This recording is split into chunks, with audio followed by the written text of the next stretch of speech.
Back another week for the Sean Kiracofe show. Here he is, Coach Sean Kiracofe. How are we doing today? Always good. Good to hear.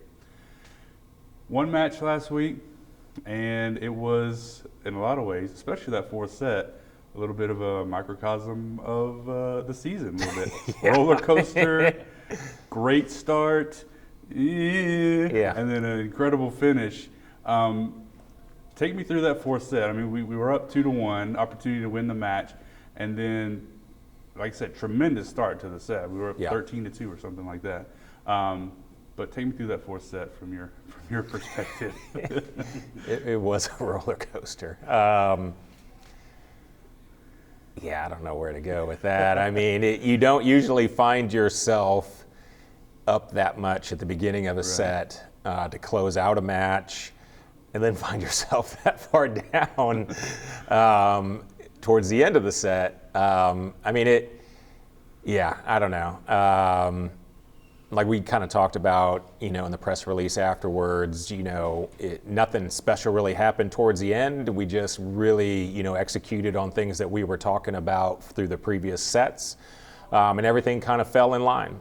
And there were a couple crazy plays that just, turned out in our direction, which were huge. But let's say, what did we score? 6 in a row at the end of there? I mean, so at least 2 of those points were just like, okay, it could have gone either way, and it happened to go our way. And then the 4 we earned. We just did what we were supposed to do, and we're smart with the ball and aggressive when we could be. But yeah, it was quite a set. So there were moments there in the end of that set as we were keeping track of it that we were down too late, and was it an intentional thing to say, hey, we have Reagan Thompson. Mm-hmm. She's right now and still is the most efficient attack player in the conference. Yeah. She's hitting like 400 or 460 maybe, something crazy like that. When you needed those kills, was it just, hey, let's get her the ball and see what she can do? Absolutely. Get her the ball as much as possible, and then it comes down to just being able to control that first contact so that we can get her the ball. So we feel that we have a physical advantage in the middle, but at the same time, both of those middles for Nicholls are, and I believe that they're both the ranked 1 and 2 in the conference in blocks per set. So they were both very good blockers. But in the long run, like I said, I feel like we have the physical advantage. So get them the ball, and then every once in a while, they're going to block you. But I mean, like I said, in the long run, I think we win that battle more often than not. From I guess maybe a broader perspective of, and we've talked about several times, not even this year, but over the past few years, about being in situations early in the season, whether it be a 5-set match or a close match, close sets, that it helps the team get comfortable in those situations. But when you see us go down like that in that 4th set and then score 6 straight, I mean, it's not like Nicholls was giving us. I mean, we had 5 kills during that stretch and a block. Do you even still get maybe a little bit more impressed with the way that this team has taken that and just finds a way time and time again? Sure. And, I think that it is something that coaches can have a problem with often, and it's easy to do this, of just saying, well, we won, but we didn't do this well, we didn't do that well, you got to play better than this in the future. And it's like, winning is enough, and it doesn't always necessarily have to be pretty. And yes, those things, as a coach, you can know that you've got to work on and improve on them. But I don't go into the locker room and say that wasn't good enough. They found a way to win. Was happy with that, and it, just like you said, it was just, honestly, this sounds a little bit hokey, is like always believe in yourself. I mean, we have, a list of different things throughout the season of where you got in tight situations and you've been able to figure out a way to make it work. And that is something to be proud of and happy about. And again, winning is enough, and it doesn't always have to be pretty and exactly the way you want it to. That's what you work on in practice, but be happy with it in the moment. Well, if it works for Ted Lasso in Richmond FC, Ted got it from me, I tell you that. Exactly. Well, moving into this week, benefits, challenges of playing the same team in consecutive matches. We played Nicholls on last Thursday, they're here on this Thursday.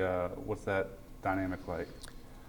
Man, it's interesting. You want to go back to last year at the end of the year. Not that any of us want to do that, but we played Nicholls well here, and then turned around and the next few days later played them in the tournament, and it wasn't so well. I don't know if that's a good way to say that, but I personally, as a coach, I enjoy those situations where you get to play people twice. I love being able to play Monroe twice, and then it's the battle between coaching. Honestly, like they should present you with something different, and then it's just a puzzle to figure out. So I like that as a coach. But then from a mentality standpoint, you never know, and you try your best as a coach also to tell the team, like, it's a new game. You can't just assume that it's going to end up just exactly the way it did the first time. You got to go out there and execute and put yourself in a position to win again to say it again, a new game.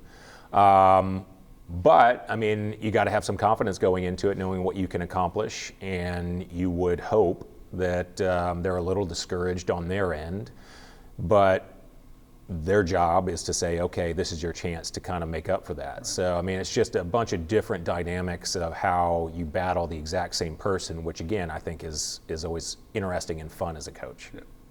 And then the other match we haven't talked about is you guys go over to Commerce for the first time ever. We've never played them, but what have you seen from them in their first season in the Southland? They've done really well.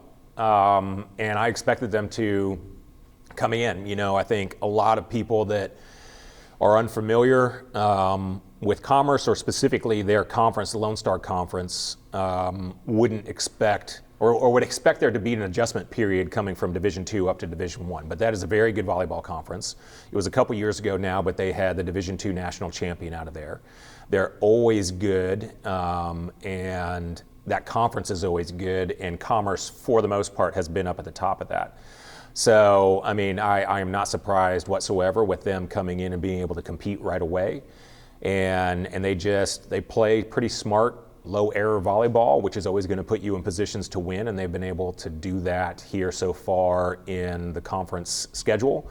So it's going to be interesting, and just, again, a new battle to be able to kind of figure out what their tendencies are and to be able to figure out a way to win. All right, Coach. Well, sounds good. See you on Thursday, if I didn't mention that. Thursday in Prather against Nicholls, and then y'all be heading to Commerce on Saturday, but good luck this week. All right, thank you.